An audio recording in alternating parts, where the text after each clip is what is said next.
It's actually thought that 80 to 90% of what a medical doctor like me sees in any given day is in some way related to stress. I mean, what do you think when you hear that? Is that believable to you? I can tell you that is absolutely spot on. There is no question in my mind that too much stress is playing a role in pretty much all of my patients' lives and is responsible for so many of their symptoms. So we've all got our own personal stress threshold, and your threshold is going to be different from my threshold. It's going to depend on your state of health, your state of resilience, and what's going on in your life. But the point is that when we get close to our stress threshold and when we get to it and over, that's when problems start to arise in our life. That's when our back goes or our neck goes into spasm. That's when we fall out with our partner or we overreact to an email. It wasn't the email that was the problem. It was the fact that we were past our stress threshold, so we overreacted.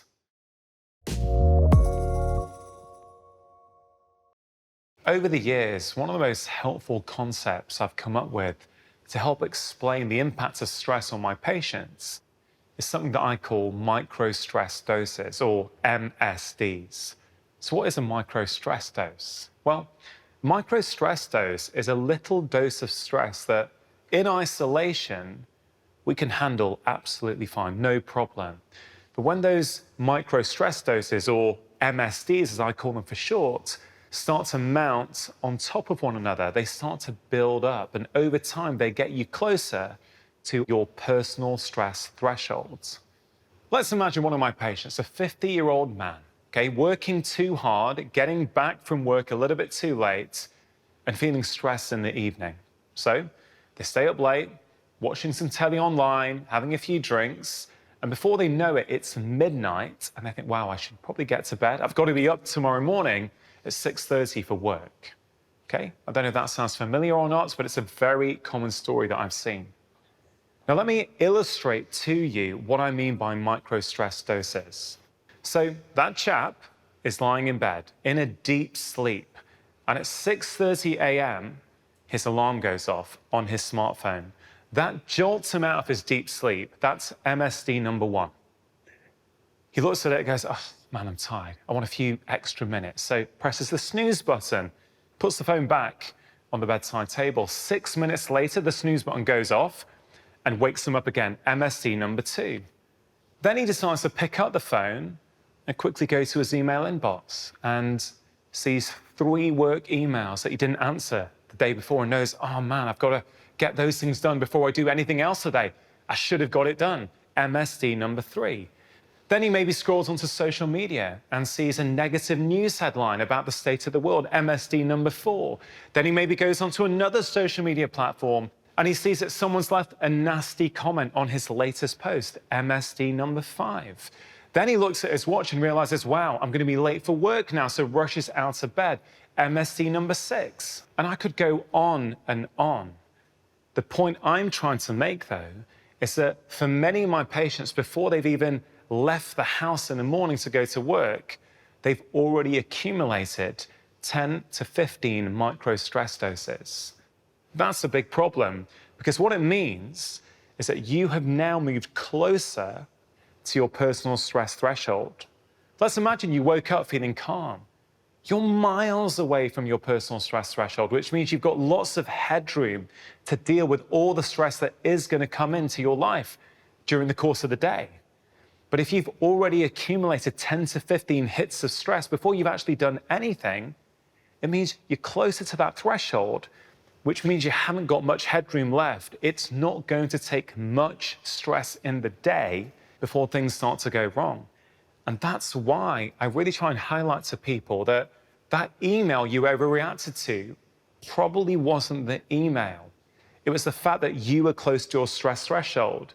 So I think one of the reasons my patients find this so helpful is because it's a really practical way of looking at our daily lives and going, oh, wow, no wonder by the time lunchtime comes, I'm really wound up and irritated. What happens if I did something different in the first part of the day? Would that make a difference?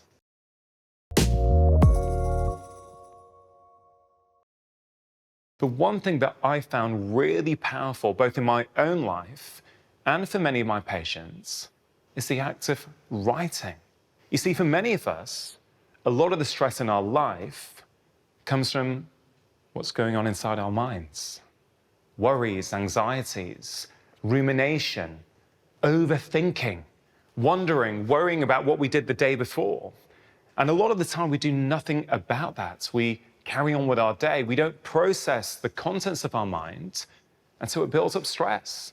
If you wake up and you have lots of worries and ruminations in your brain and your mind, and you do nothing to process it, well, that's quite a few micro stress doses you are accumulating and carrying it around with you for the rest of the day.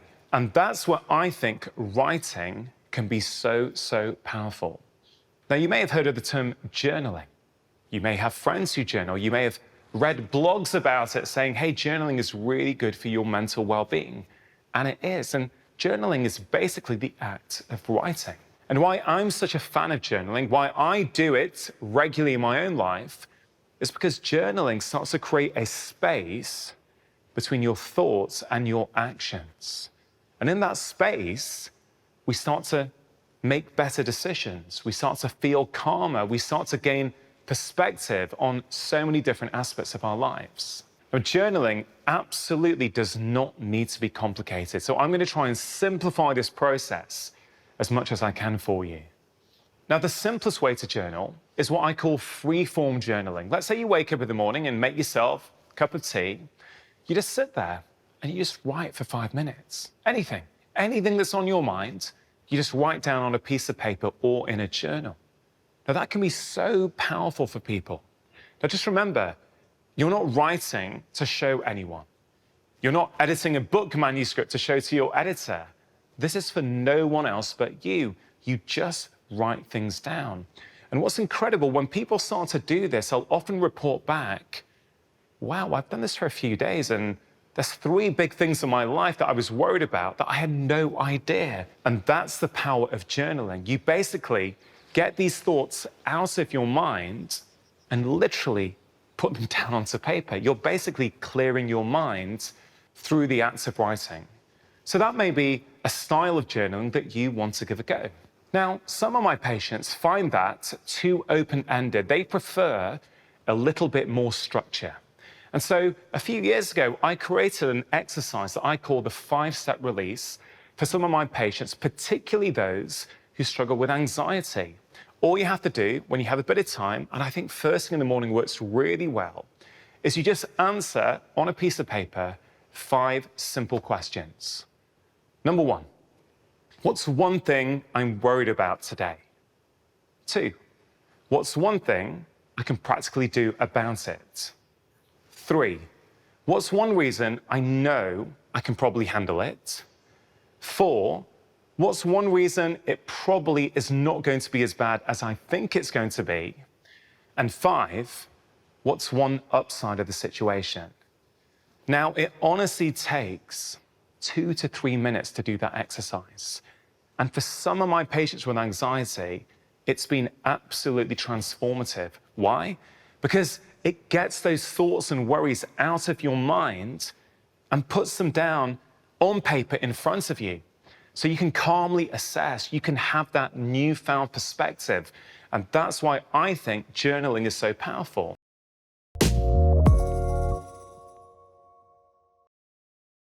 There was this really interesting study from America a few years ago that showed us 80% of office workers change the way they breathe when they're looking at their email inbox.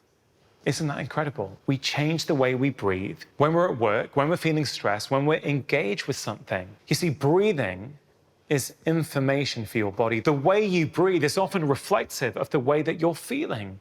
But many of us are breathing in ways that are not helping us with our stress levels. So what actually happens? Well, for many of us, our breathing changes in 3 ways. We start to breathe more from our chest than our diaphragm. We start to breathe a bit more quickly, and our breath tends to be more shallow than deep. And what do those things do? Well, what they do is really, really important to understand. If you start to breathe more from your chest than your diaphragm, if you start to breathe more rapidly and more shallowly, you send stress signals up to your brain. Your brain reads those stress signals, and then it sends those stress signals back down to your body, which encourages you to breathe even faster. And the thing is, for so many of us, this is happening without us even noticing. Now, the great thing here is we can hack this system. If you intentionally change the way that you breathe, if you consciously slow it down, you start to send calm signals up to your brain, which in turn helps you breathe more slowly. So breathing is one of my favorite tools for reducing stress. It's free, it's powerful, and it's very, very effective. So what kind of breathing practice could you do? Well, there's all kinds of breathing practices out there, but I want to share with you one of my favorites. It's something I came up with about 10 years ago or so, and it's called the 3-4-5 breath. And it's really, really simple. Basically, you breathe in for 3. It's just a count of 3, right? So you breathe in for 3, you hold for 4, and you breathe out for 5. In fact, why don't we give it a go now? Make sure you're sitting somewhere comfortable, and I'll count you through it, and pay attention and see what happens. Okay, so breathe all the way out, normally. And now I want you to breathe in for 1, 2, 3. Hold for 4, 3, 2, 1. And now breathe out for 5, 4, 3, 2, 1. So how do you feel? What happened? Do you feel any different? You see, sometimes when I do this with my patients, or I'm in a room full of people and I encourage them to do it, you often find about half the group starts to yawn. And it's not because the breathing practice makes you tired. It's because many of us are so stressed and we're pushing so hard all of the time that actually, when you allow it to switch off with a simple breathing practice like that, you start to realize how tired you actually are. It's not the breathing practice that's making you tired, it's just exposing what was already there. Other people say that they actually feel really calm afterwards. But it's very, very powerful because think about it. That 3-4-5 breath takes 12 seconds. You can do 5 of them in 1 minute. And a 1-minute practice of 3-4-5 breathing can be absolutely transformative. And I can tell you, don't be deceived by how simple this is. This breathing practice will start to change your physiology immediately. Always, if possible, I would say try and breathe in through your nose and out through your nose. But I do recognize that many people, at least at first, find that a little bit tricky. So the practice works perfectly well if you do it through your mouth, but if you can, I would say, do it through your nose.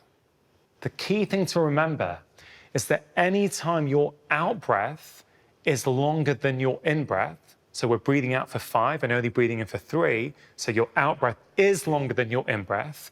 Anytime that happens, you start to switch off the stress half of your nervous system and promote the relaxation half instead.